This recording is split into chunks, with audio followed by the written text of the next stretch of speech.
Weather fronts just keep moving along. The latest one moving through this evening. Another one coming on Saturday. Very cold air to follow. Meanwhile, next week looks like a solid severe weather threat. Could be a regional outbreak across the deep south and the southeast. All of that is on the menu on this Thursday night, the 27th of February. And this is the Joe and Joe Weather Show. And you can support this podcast and keep commercials to a minimum. We don't have commercials during the show itself. But if you like to support us, you can do it by doing your Amazon shopping using our referral link at the top of the chat board or on the descriptor to this podcast. Just click on the link and do your shopping, and Amazon sends us a little bit of coin for sending you there. It doesn't cost you a cent. It's all out of Amazon's pocket, and it's a quick, easy way to show your support for the Joe and Joe Weather Show podcast, and we thank those of you who have done so. Okay, it's Thursday night, which means we're off the next 2 nights, so we'll be back on Sunday at 7:35 p.m. I have a gloom and doom kind of day for you. The shower, some of the models were trying to show the showers lingering for a good part of the afternoon, and looks like that did happen, especially near the coast. No, it's kind of, I think I had all of like 5 or 6 1/100ths of an inch of rain today. Really didn't, wasn't terrible. I mean, I could deal with it. A lot of clouds out there, some breaks in the clouds toward the end of the day, and maybe some partial clearing overnight. And tomorrow, some sun, some clouds, a little bit of a gusty wind, colder weather. Actually, it really didn't get as warm as we had forecast, or I had forecast for today. I think temperatures stayed mostly below 50, but tomorrow, a brisk breeze will make it feel colder, and then we'll warm things up a bit on Saturday, but we have another cold front that'll be approaching. That'll probably move through around midday, and then back we go to colder weather for the rest of the weekend and into the start of next week. We had a nice day here. Started out actually the warmest it's been in the mornings in quite a while, 42. Managed only, however, to get to 60. And right now, I think we're back to what? Oh, I got two thermometers here. 53 at the moment. I just want to give a quick check to South Jersey, see what they did today. Just going to pull up Mount Holly and see how high they got. Right now, they're sitting right at about 50. In Philadelphia, yeah, I mean, nobody got any at all. Probably because it was cloudy all day everywhere. Right. It did finally break out. Even in places in southeast Pennsylvania, didn't really get breaks in the clouds until just about a couple of hours ago. So it made it to 53.1 was the high in Philadelphia. So yeah, it never did. I thought maybe South Jersey and far south Pennsylvania and Point South would make it up a little higher than they did. We got another front that's going to come through on Saturday. I don't know if there's going to be too much with it, but it is going to get sharply colder behind it.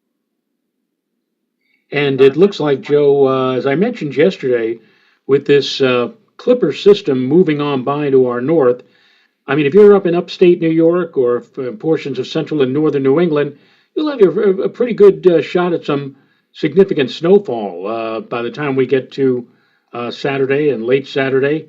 I could see some places getting perhaps as much as 6 to 8 inches, but that will not happen down here because, again, with the track well north of us, the only thing that fast-moving Clipper system is going to do is sweep that cold front through about midday on Saturday and then sweep in the colder air, which will set the stage for a chilly end to the weekend on Sunday.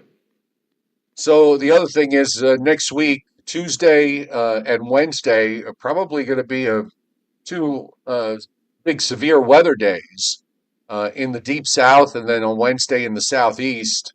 SPC, you mentioned yesterday they had it on their day 7 forecast, which today is their day 6. And they actually have an enhanced risk of severe weather already on the day 6, which kind of tells me that if the dynamics are as strong as the models are suggesting, that we could wind up seeing the first moderate risk of severe weather being put up. I know it's still 6 days away, and a lot of things have to happen, but um, when SPC, the experience has been when SPC puts it in the long range, you got to pay attention to it. Yeah, there aren't too many times when you see SPC stick their neck all the way out to 7 days, which is what they did yesterday. And now, not only do they have the seventh day, today it's the 6th day for them, they've added on yet again to day 7, which would be next Wednesday, a day, next Thursday, I should say. The potential does exist for some significant activity. You noted a regional outbreak. In other words, you're talking about a big, broad swath of the southeastern United States under Well, the gun. well, Tuesday night it will be from East Texas to Alabama, north to about Tennessee. We'll show everybody the maps in a bit. And then Wednesday they have a large area already have a large area of slight risk in their day 7 forecast for from Georgia up to North Carolina. Yeah.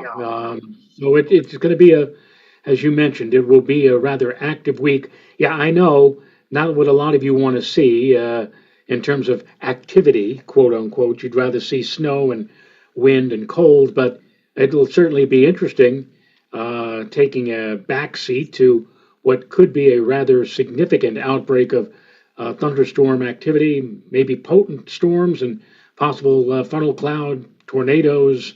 Um, Not the kind of weather you want to see because a lot of people, you know, the last thing they need is to see their homes put at risk. But we'll be watching it for everybody through the week next week, again, especially Tuesday and Wednesday.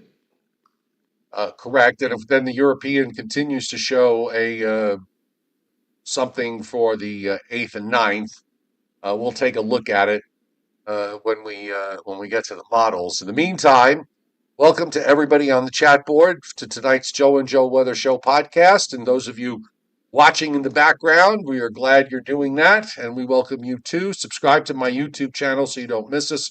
Sunday through Thursdays at 7:35 p.m. And we're usually off Fridays and Saturdays unless there's a storm going on of consequence. Of course, if there is, we'll add a show or two and we'll always let you know ahead of time that we're doing it.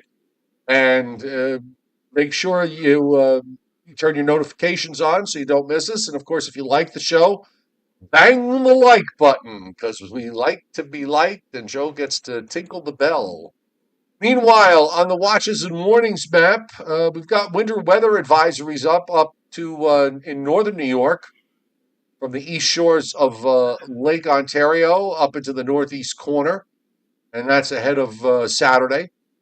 We have winter storm warnings on the upper peninsula of Michigan, as well as advisories there, and in a couple of counties in the northernmost part of the lower peninsula has winter weather advisories up.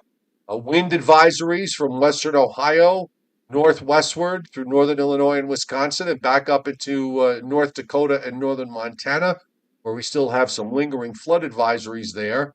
And we also have some wind advisories up in central South Carolina this evening. Well, that's kind of interesting. And the rest of the country, quiet, at least from the standpoint of advisory or higher level criteria, is not being met. So just not really showing much of anything. And looking at the enhanced satellite loop, we still have this front is really taking forever to get through, though. I'm just looking at this loop, which runs through a little after 7 o'clock Eastern time. And I mean, the back edge, if you, it's inching eastward here.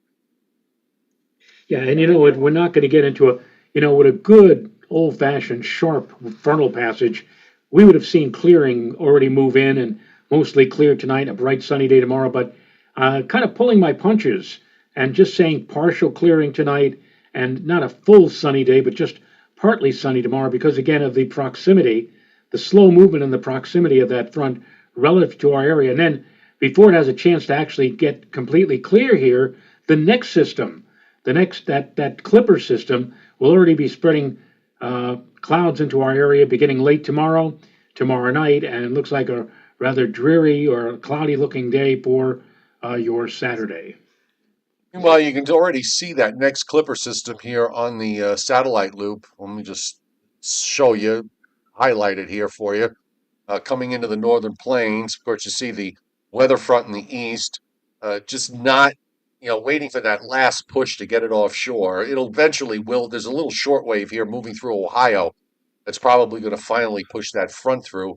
And then out in the west, I don't know if you can see it. It's just on the edge of the screen on the left. There's an upper low that is coming into California and starting to spread moisture inland there, although they don't have any kind of watches and warnings.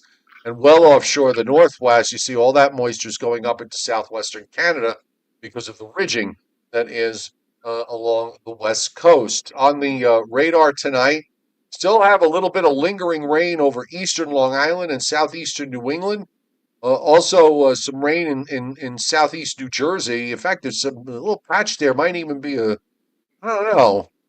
I don't know if it's a thunderstorm, but there's definitely a little bit of a heavier downpour there in central Delaware and the Delaware Bay. You have a few cells, actually a little severe thunderstorm warning, if I'm seeing this right. No, I'm not. It's not a severe thunderstorm warning. But we've got an area there in West Virginia that's getting hit with a stronger cell. We have some stronger cells up in north central Ohio. Also a patch in southeast Virginia tonight, and then everybody else. I mean, it's just bone dry quiet, at least for the time being.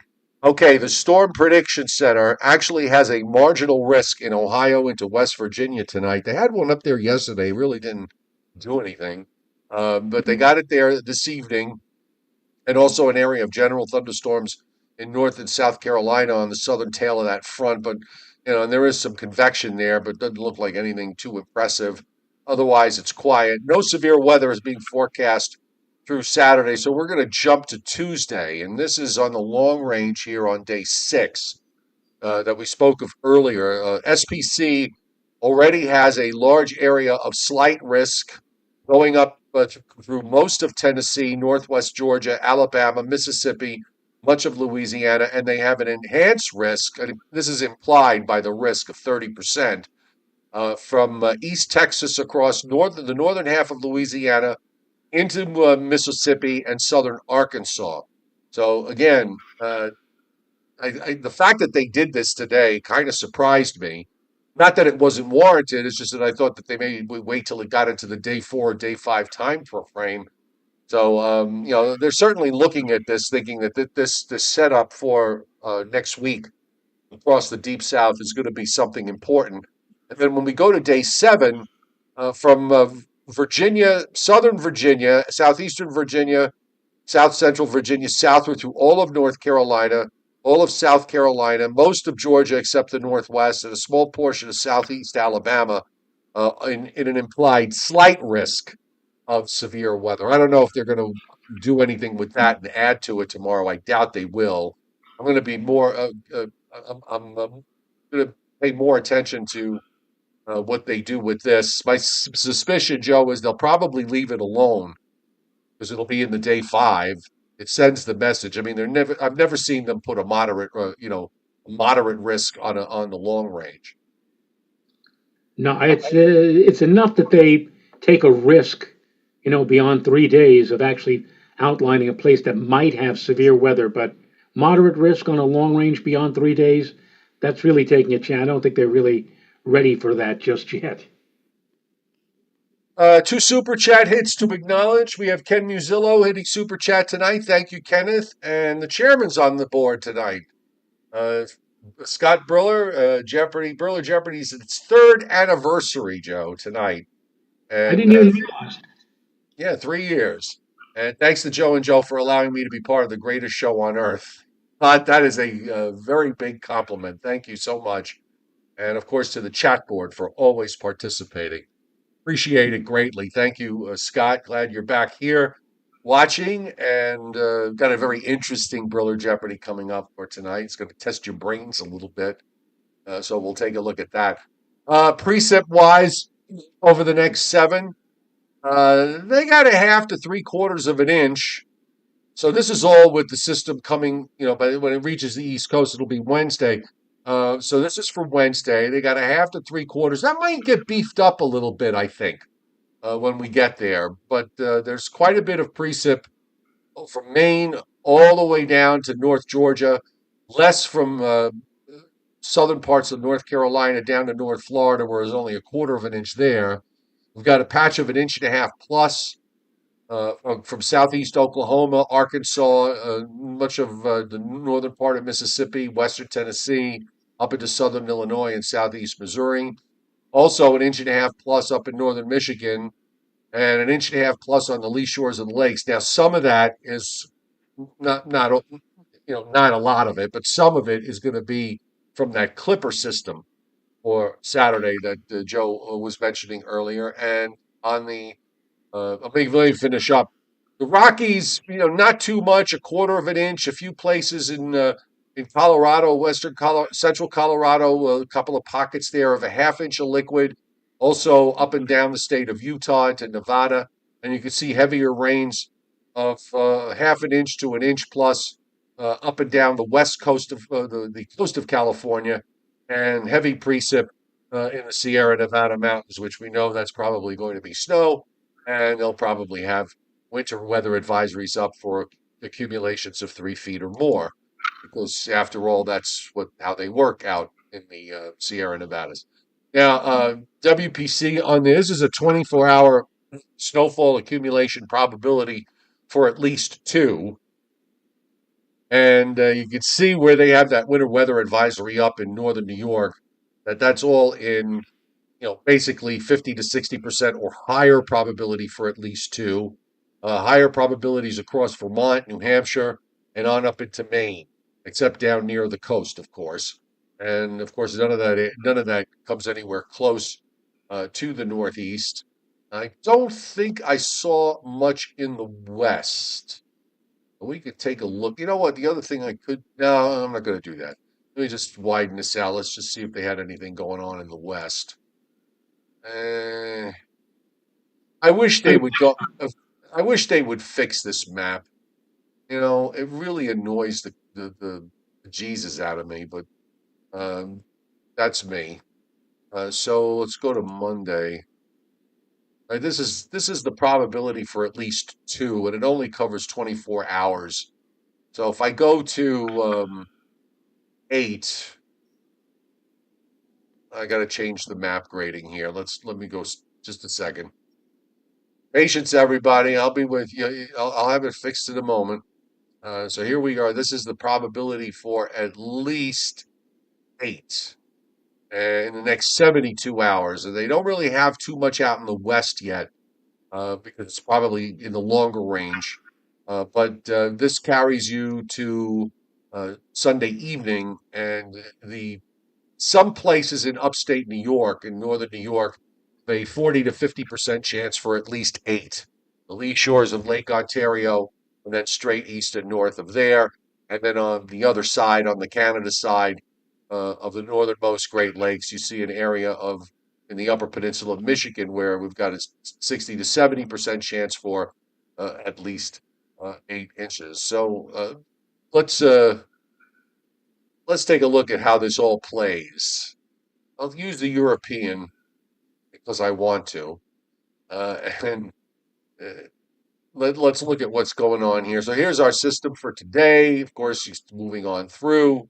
There's not a whole lot going on in the country. Here comes the Clipper for Saturday. So tomorrow should be a decent day. Actually, through most of the country, tomorrow should be a fairly decent day. And then the Clipper approaches on Saturday. We'll probably have warm air coming up for Saturday. And all the snow goes by up to the north in New England, and then on the backside after the low goes by. And then that leaves us with a big high that comes in and much colder air for Sunday and into Monday of next week. Yeah, and but the cold is not going to be here for very long. In fact, when we get to the middle of next week, Joe, I could see here in the lower Hudson Valley that temperatures could rise perhaps into the mid 50s for Wednesday And even after the front moves on through, immediately behind it for Thursday, we may still have temps in the 50s before it chills down again for a week from tomorrow, Friday, into not this weekend, but the following weekend. I thought I'd put up the F gen of the European, and this is for Tuesday. And you can sort of see where the forcing is going on for thunderstorm development here. This is Tuesday night. And, this whole area that runs from southern Illinois has some good, solid omega down into Texas. You should be doing this, by the way, not me. Uh, Down into Texas.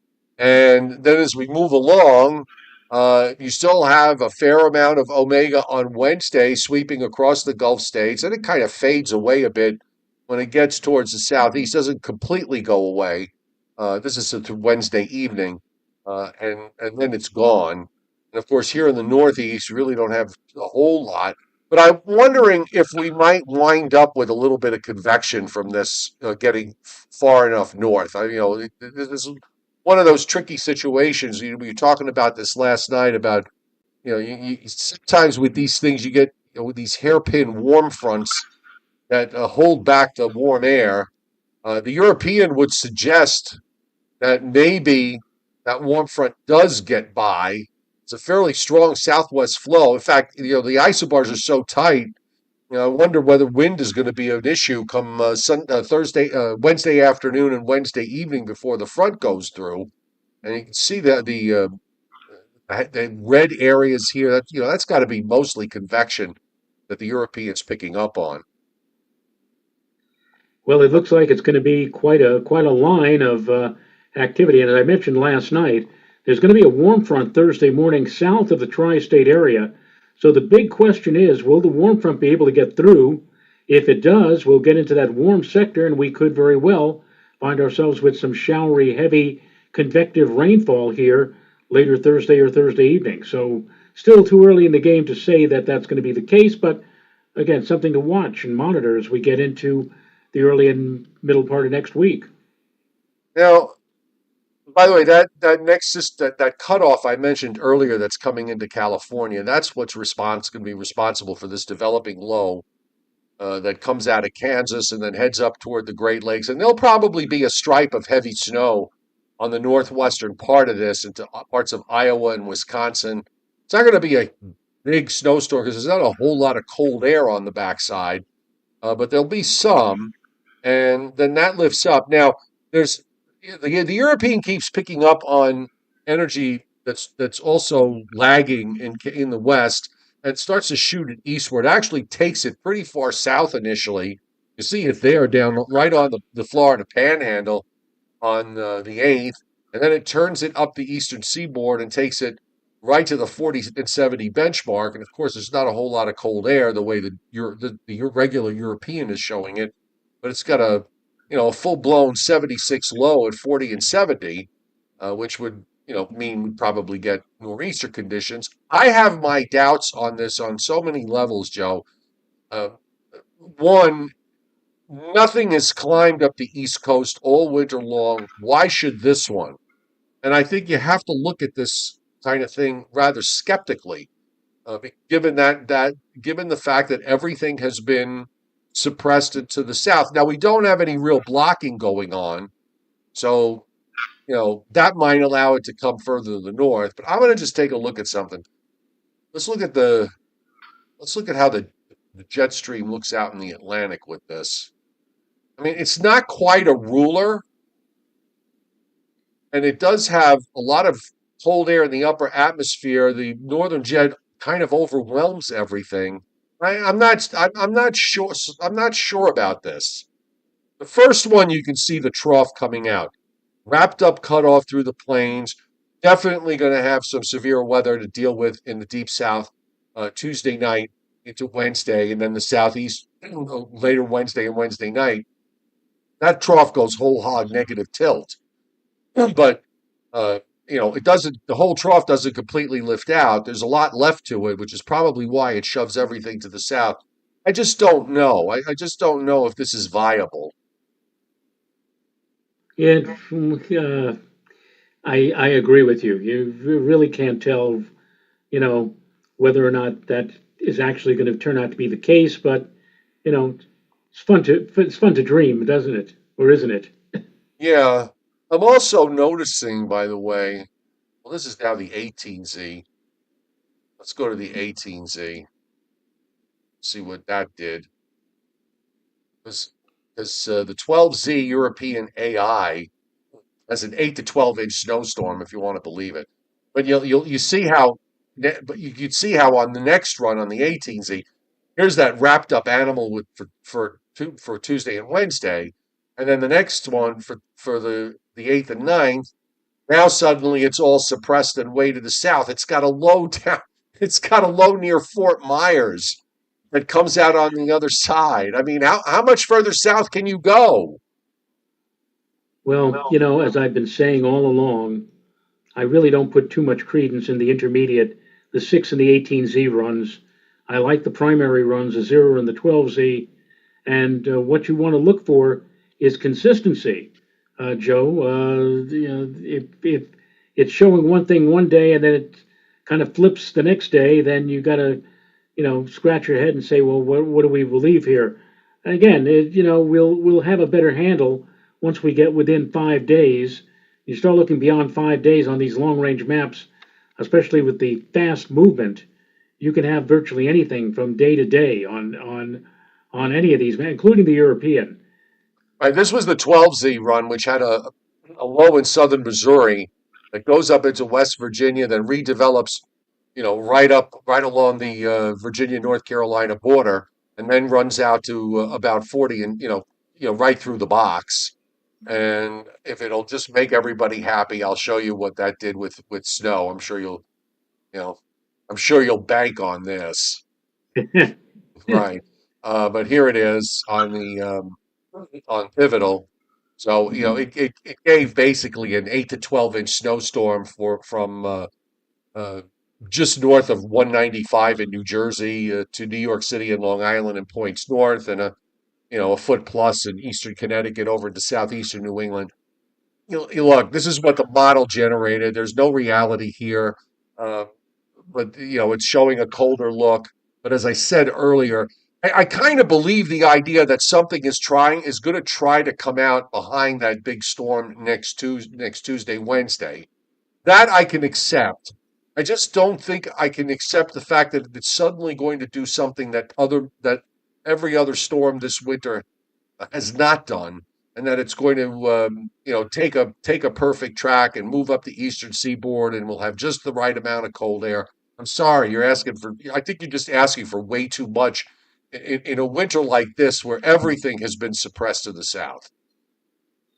Yeah, who knows? Well, maybe it'd be another big snowstorm for a place like Richmond, Virginia, or Norfolk, Virginia, or the Outer Banks of North Carolina. Yeah, I mean, it's a fool's game to. I'm surprised. I actually haven't seen anybody put up the snow maps for. Oh, actually, I have. I shouldn't say that, but it's not. It's only. I only saw a couple of people put them up uh, on social media today. Then a few people on X. I was told, 'cause I'm not really active on X. So, how about we do a little bit? Let's see. My question was for Joe Rayo's comment about primary runs. So Tyler Fienga says, isn't the processing that the GFS model does for the primary runs and the off runs the same? Which would mean the primary was better due to the random chance, or does the primary actually do more? I would say that that is the case. I mean, you're basically, unless sometimes when there are big storms, they'll let us know. The Weather Service will let us know that they got some extra upper air data. They might that they would add it to the 6Z or the 18Z runs. They would tell us ahead of time. But much of the time, it's just the same data that's just run again.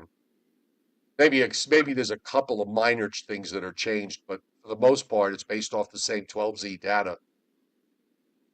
Tom Contino is asking me, why is Tropical Tidbit still showing Euro and Euro AI? He said, I thought you said that the Euro is now AI is now the operational model. If I I can bring it up again what I read yesterday, but from what I can remember, they're going to now have the operational and the AI running side by side, which is basically what they've been doing, I think, for the Yeah. year. The only thing that's different is that they've added a bunch of other. They've added. There was a very limited number of maps map options with the AI uh, versus the regular run. Now they've got they added a lot of the same options that the regular model has. The AI has it, which is why I was able to show you the snow map from the AI for the first time because it wasn't there up till a few days ago. So uh, also, you got to give Levi Cowan some time to. He's got to do server work. He's a one man band over there with Tropical Tidbits. So, plus he's got all his other regular work to do. So it'll probably, he'll probably do something in the coming weeks. Jason Kaplan, thank you for hitting super chat. Hoping for one last storm, Joe, that is actually 6 inches or more. That would be the one first storm for a lot of people of 6 inches or more if that were to happen. And David Fuller says, I'm supposed to wash the salters at work tomorrow morning. No more snow. Okay, well, you don't have that. You don't have that issue. Okay, you don't have that issue, David. So I wouldn't worry too much. By the way, we really didn't mention it. Big salt shortage in New York State apparently, and they're not happy. The people in upstate New York are not happy with La Governor. What kind of shortage in upstate New York? Salt, road Oh, salt. okay. Yeah, yeah. Yeah, the I people up in believe upstate New York are not happy. the place that's near Buffalo, they have like a giant salt mine underground. Hmm. I think I forgot where it is exactly, but they've a tremendous amount of salt, and of course they would need that because Buffalo, as you are well aware, gets a bit of wintry weather during December, January, and February, so they could use all that salt.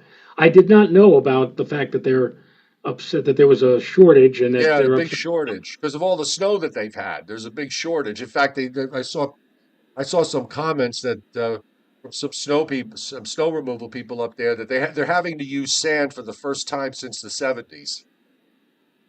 And I would agree to a certain extent with what David Schwartz says on the chat board. I mean, how is it her fault? Do they see that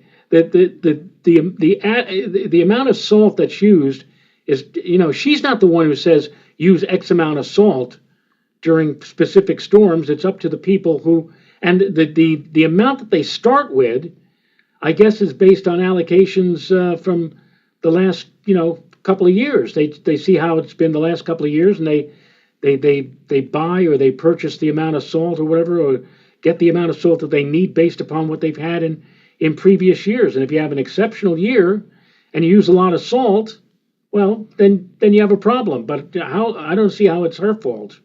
Yeah. Well, uh, it's a problem. Uh, unless something, I don't know how. I'm not sure how it's all distributed. Is it done? I mean, I would think it's a local municipality issue as opposed to a state issue. But or maybe the state DOTs that the state plows that do the main roads have ran out of salt too.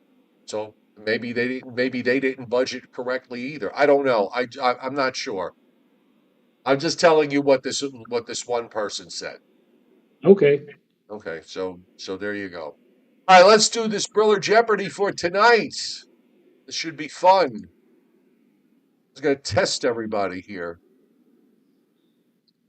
Okay, here we go. Is it weather related? No, No, it's not. no. Okay.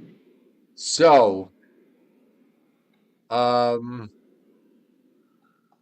what countries?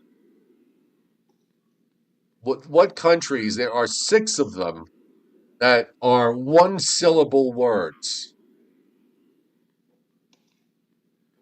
One syllable? One syllable words. No Googling allowed, by the way. One syllable words. And I'll give you a hint on one of them. Okay, Okay, all right. start to go How on. about Chad? Chad, very good. Correct. Um, uh, Ken Musillo, Spain. Tom Contino with France. Paul Roman, Brazil is two syllables. Chuck, Brazil. Chuck Cardillo with Greece. One syllable. So we've got Chad, France, Greece, and Spain. So that leaves two. Hmm. Oh, very good. Patrick Darcy, Laos. And one left. One left. Hmm. I'll just give a hint. It's part of a commonwealth. This one particular country is part of a commonwealth. Um, Haiti? No, that's not it. Um, They swim in the ocean.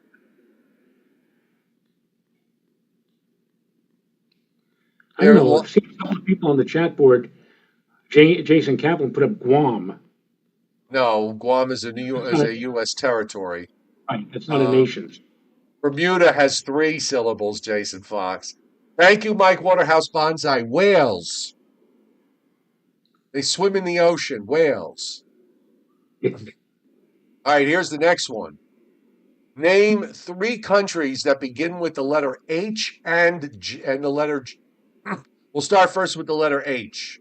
Three countries that begin with the letter H. H?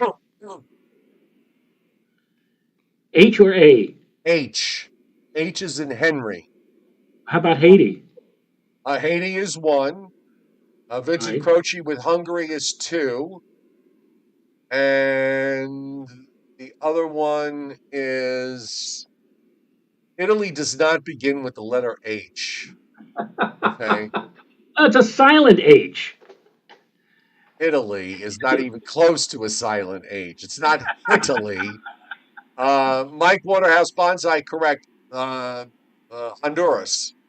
Honduras. Holland is New uh, Amsterdam, Amsterdam or New no, Amsterdam or well, Holland is really the Netherlands. right. So, right. Um, Next is the countries that begin. There are three of them that begin with the letter J. The letter J. Jakarta. No, Jakarta's a city. David Oh, Fuller and a whole bunch of others got Japan. right. Mike Waterhouse Bonsai knows his geography, Jamaica, and Frank R. With Jordan, and Helen Bertona with Jordan. So there you have it: Japan, Jordan, and Jamaica. And that was tonight's Burer Jeopardy. Oh, the nice geographical. Yeah, Ge- you know what? I like these. I like stuff like this. We do weather and all, and I get it, but I definitely like when we do these sort of different things like this.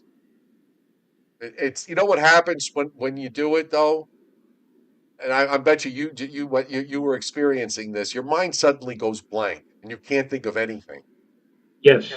You know, you have to kind of focus your brain on try to visualize a map, and you're trying to think, you know, like Chad. I mean, I don't think I would have. I mean, I know I've heard of the country Chad. I don't know if I ever would have come up with it. Um, but yeah, Well, I I kind of liked it when we do this sort of stuff. I don't know why, but the comic strip Zits, Zitas, Hmm. Zits. Some of you read that comic, and it basically is about this teenager by the name of Jeremy. However, Jeremy has an older brother named Chad, and there used to be a rock and roll group, not a group, but I mean a duo back in the '60s, Chad and Jeremy. Yes. So so I don't know why when you mentioned countries that start with C or whatever like that, I just immediately thought of Chad. Not so much because of his country, but thinking about Chad and Jeremy. But Well, thank God for the zits. yes, So, all right, we're coming up on a weekend. You got anything exciting going on? no, not really. And Hmm. if it turns out the way we think it will, I'll probably spend much of the day on Sunday inside with the cold winds blowing outside. And on Saturday, it looks like it's going to be just kind of cloudy, a couple of showers, a bit of a breeze, and we might get back to 50 for one more time before. Oh, I think I know what I have to do on Saturday. I have to put more water in the hot tub. So, Oh, okay. We had a house explode here, and they think not in my town, but in the neighboring town, they had a house explode, and they think it's because of the fact that the hot tub. Well, they thought they I think they ruled it out that it was this, but they had to check the hot tub because it was run by run by gas, and if you don't use the hot tub, if you don't run water through it every once in a while, um, the at the gas connection, it dries up and it yeah. causes methane to escape, and you can basically blow up your house if you're not careful. But they ruled that out. Oh, You and the know, new and the man, I'm sorry. I was just going to say the hot tub when we bought the house is now going almost 23 years. When we bought the house, the hot tub was like a selling point. Oh, look at that, you got a hot tub. But the hot tub has been such of a problem. The original hot tub we had to get rid of after like 10 or 12 years. And then when we got the new hot tub, we had to get a completely different electric circuit to Right. run it. And it's constantly running. I mean, it's unlike the what you mentioned with a gas situation. I mean, the hot tub runs day and not. I mean, not constantly, but it turns itself on, it turns itself off. And I have to tell you, Joe, I could count on the number of fingers on both hands, the number of times I've been in that hot tub. So when you add I the cost of electricity over all that time and divide it into the number of times you've been in the hot tub, how much did it cost you? I don't even want to think. Like like $1,000 per sitting or something. I mean, somebody told me, he said, you'll love it, especially on those frigid, we love to go in our hot tub when it's like 20 degrees outside. And I said, you're crazy. You're nuts. You think I'm going to go in that hot tub when it's like 20 degrees or with a wind blowing out? Yeah, because you have to kind of get to the hot tub, so you can't. It's not like you're going in there with your clothes on. Yeah. I'm not. Yeah, I'm not buying The kids, the benefits the out of kids, this. the kids, my son is going to be 35 later this year. My daughter is going to be 32. My God, I've got a grandchild now. But when the kids were kids back in the, let's say, early or middle 90s, they used to have all their friends over and they'd just jump in the hot tub and they'd have a ball. So at Yeah, least so David Rico's class, he says he farting in the hot tub to make bubbles. and Remind of me, course that episode of Seinfeld with the hot tub and Kramer when he blew the all the circuits out in the apartment building because he had his hot tub in his house in his apartment, his living room or whatever. yeah. All right. Well, I got no plans for the weekend either, but I do have plans to go to bed now that the show is over after I watch uh, one or two episodes of Perry. And on that note, we'll see everybody on Sunday at 7:35 p.m. Eastern Time. Thanks for the 70 likes, and hope everybody has a great couple of days. We'll see you Sunday night. Good Bye night, bye. folks. Bye.